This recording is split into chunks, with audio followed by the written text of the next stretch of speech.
If you've ever wondered if you should use your photo on your podcast cover art, then today's episode is for you. I'm going to walk you through the 3 big but sneaky mistakes that most podcast hosts don't even realize they're making when it comes to their cover art. And I'm also going to reveal the results of a recent experiment that our team did with our own cover art, so you can steal our best practices to get more eyes on your podcast. Welcome to Insider Secrets to a Top 100 podcast. I'm your host, Courtney Elmer. Let's make your business binge-worthy. Most podcast hosts have no idea that their cover art is actually hurting their show's ability to attract new listeners. They thought that hiring someone for $20 on Fiverr and picking a nice headshot and putting their brand colors and their fonts on there was good enough to get the job done. Maybe even adding in, a clip art microphone of a podcast for extra effect. Or worse, they use a Canva template and call it a day. Cringe.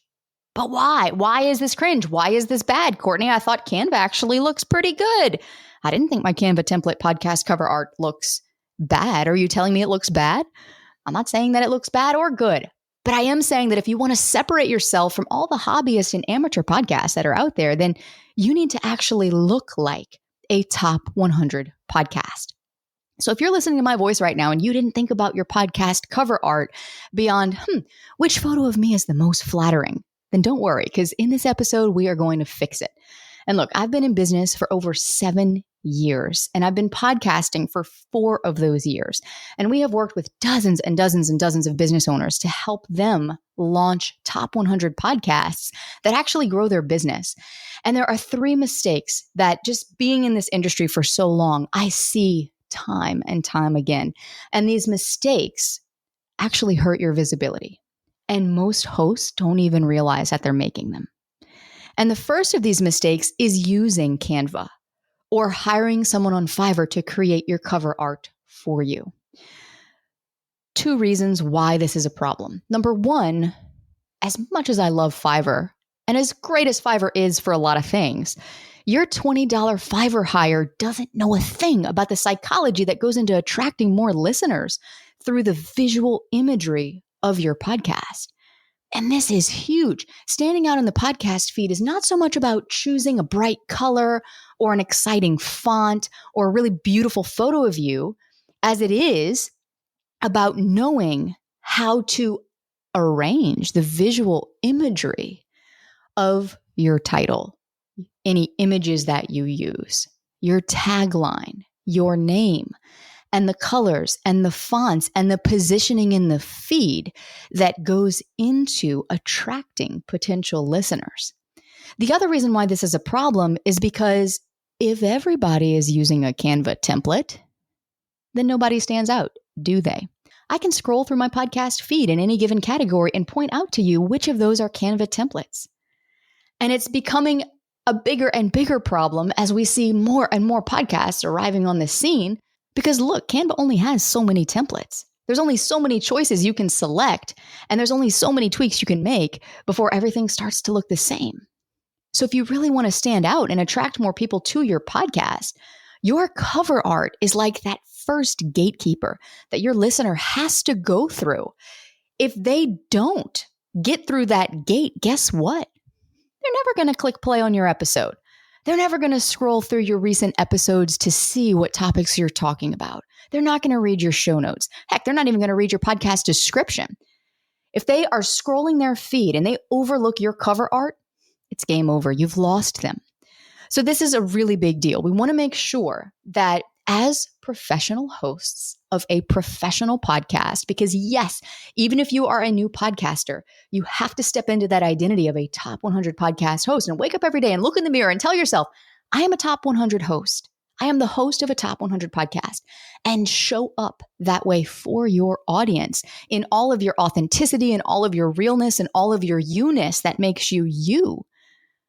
And if your goal is to grow your podcast into the thousands or hundreds of thousands or millions of downloads so that you can convert more of those listeners to leads and get more of those people enrolling in your programs and into your community and onto your email list, then we got to look the part. It's kind of like auditioning for a role, right? American Idol. Those are the first auditions that popped into my mind. But look, if you get up on that stage and you can't sing, well, I'm sorry, but you're out. And it's the same thing here. We've got to look the part and we've got to play the part. Now, this doesn't mean becoming someone you're not or putting something out there that is not authentic to you. That is not what I'm saying at all. But what I am saying is that we have to actually look like a top 100 podcast if you want to separate yourself from the rest. So that's mistake number one. Canva and Fiverr. Please stop using them, at least for your podcast cover art. For everything else, by all means, I love me some Canva, and Fiverr comes in handy in the nick of time sometimes when you're like, I need help with a last minute project or something super specific. But please stop using them for your podcast cover art.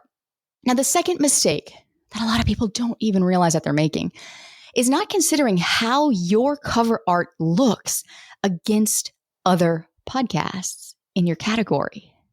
Look at Amy Porterfield. If you were to go and take a screenshot of the top 10 marketing podcasts, Amy is usually hovering somewhere in that top 10 number. And if you were to squint your eyes and look at the screen, you would immediately see that, oh my goodness, 9 out of 10 of those podcasts use really warm, bright colors. There's a lot of yellows going on. There's oranges, there's hot pinks, there's reds. And then on the opposite end of that spectrum, we see some dark blues, navy blue, black, midnight blue. A lot of the artwork, again, if you just take a minute and step back and observe this for a second, you'll notice a lot of the artwork is very cluttered. There's a lot going on. There's all these little curly cues popping off the screen and these little graphic images that I guess someone thought would look good behind their photo because they just didn't want like a blank color behind them. But it makes it very busy and it causes your eye to overlook it. The other mistake that a lot of these people make, which look, they're in the top 10, but listeners are overlooking them, I guarantee you. And in a moment, I'll explain why. A lot of them use these fonts that I don't care if it's your brand font, but if it's script and it's so tiny that I can't read it on a thumbnail image, you've lost me.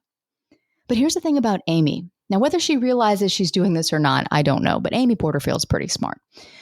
And what Amy did with her podcast is that her cover art looks completely opposite from all the other podcasts in that category. Her background is simple. It's light gray. The shirt she's wearing is a light sky blue. The only warm color we see is a little yellow box behind her name. Now, if you're listening to this episode years into the future, maybe Amy's changed her cover art by then. But at this point in time, her cover art exudes the vibe of her podcast. And this is what I mean by conveying the message of your podcast to attract more listeners through the visual imagery of your show. We all know Amy's podcast is online marketing made easy. And everything about her cover art is light. It's easy. It breathes. And it stands out against other shows in her primary category. And this is so important because guess what?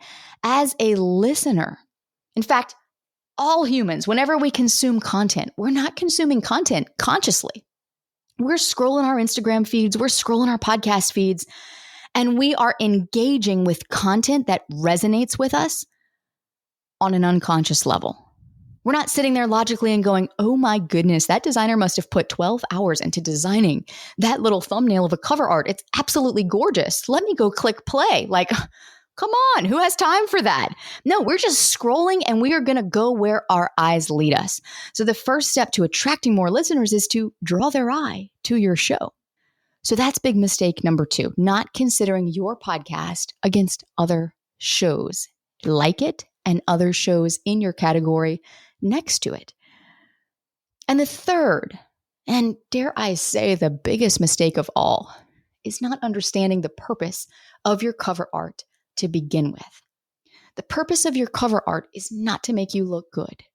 It's not to build your authority. Yes, it can do those things. But the purpose of your cover art is to convey the message of your podcast and to connect with a potential listener to draw them into your show. Because what's the next thing they're going to read once their eye is drawn to your cover art? Your title.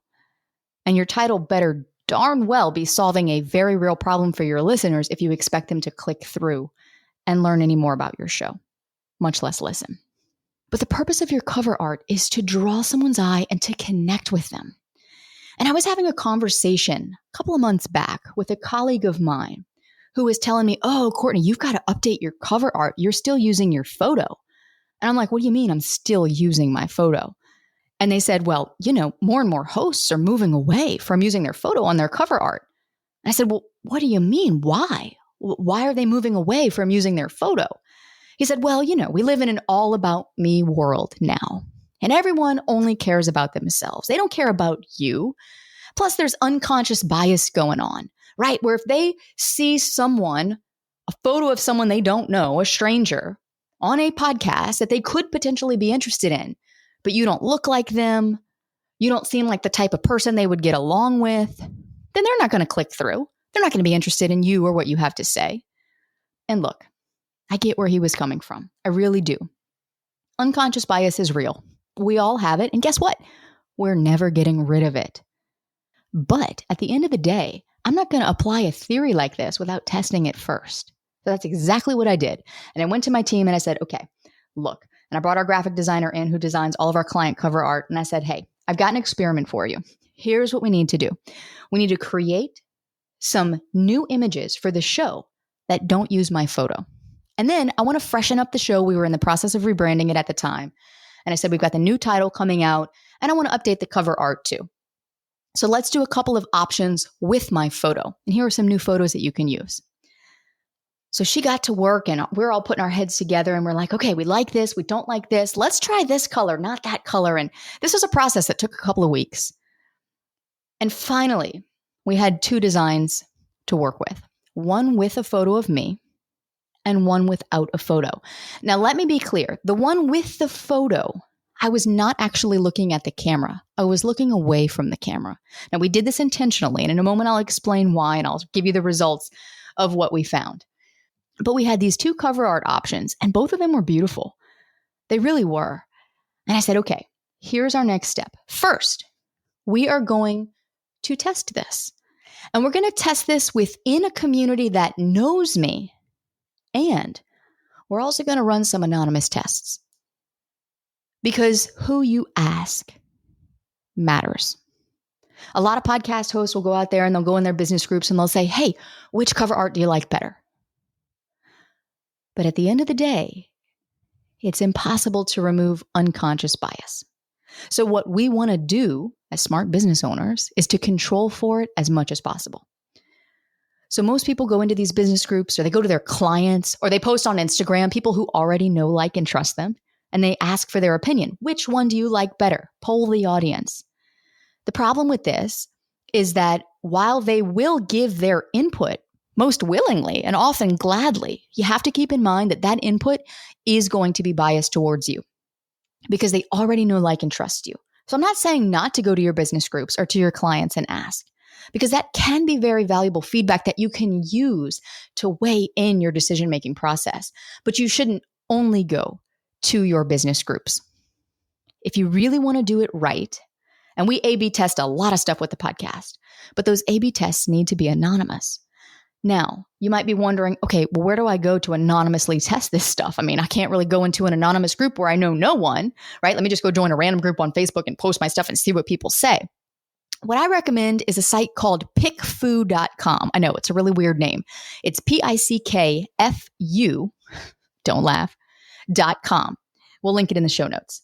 You have to put a few dollars behind it, but it's very affordable. And it is a fantastic tool because what they do is they put whatever you're testing in front of targeted but anonymous audiences. And what this does is it helps you remove unconscious bias as much as possible. So we did these tests, and what was really interesting was that overwhelmingly with this first test of photo of me looking away, cover art with no photo, the one with the photo still overwhelmingly won. And I was like, interesting. Okay, let's take this test one step further. So what I did was I went back to our designer and I'm like, okay, look, overwhelmingly, the one with the photo still was the winner. However, I now want to test what type of photo to use. So here's what we're going to do. Let's create another image with a photo of me looking at the camera, and let's test those against each other. So she did that, came back to me. I took these two images now, and we A/B tested those. What do you think the results were? Obviously, you can look at my cover art and probably get a good hint as to the result of this experiment. But overwhelmingly, without a doubt, 100% of the responders said, the photo of you looking at the camera. Why? Because I feel more connected to you. And sometimes it is so easy to get caught up in what the world is telling you you need to do. Because of this trend or that trend, or stop posting this, start posting this. I saw a reel the other day that said, oh, looping reels are out. Now text blocks are in. Every day there's going to be something new. But at the end of the day, you are a smart business owner and you can test these things within your business. And when you run those tests, you're going to get very valuable feedback that actually will help set you apart. Because had I listened to this advice from this colleague of mine who is very well versed and very knowledgeable about the industry and just blindly followed that, I would have been doing my community and my potential listeners a big disservice. So unconscious bias aside, you got to remember the primary purpose of your cover art is connection. For us as business owners, even if you are not purely a personal brand, most of us are still building brands that are personal. Now, if you're a news media outlet, or you're a true crime podcast, or you're a podcast where your name is no way in any shape or form or fashion associated with the podcast itself or the business that's being represented, then and only then would it most likely behoove you to not use your photo on the cover art. But for 99.9% of you listening right now, that's not you. You're not some big corporation. You're not Mercedes or Audi or the latest true crime podcast or The Times or Wall Street Journal or LA Weekly. That's not you. So those are the results of our experiment. Take them or leave them. But those are my tips to you when designing your cover art. You've got to remember these 3 mistakes and what to do to avoid them if you want to stand out and attract more listeners to your show. And listen, while dialing in your cover art from a psychology perspective is one way to get more eyes on your podcast, another way, and arguably even more important way, to increase your show visibility and actually convert lurkers to new listeners has to do with your show name. And a lot of people get this dead wrong. So come with me to the next episode where I'm going to show you exactly what you need to be aware of when choosing a podcast name and whether or not it might be time to rename your show. That's all coming up next to help you make your business binge-worthy.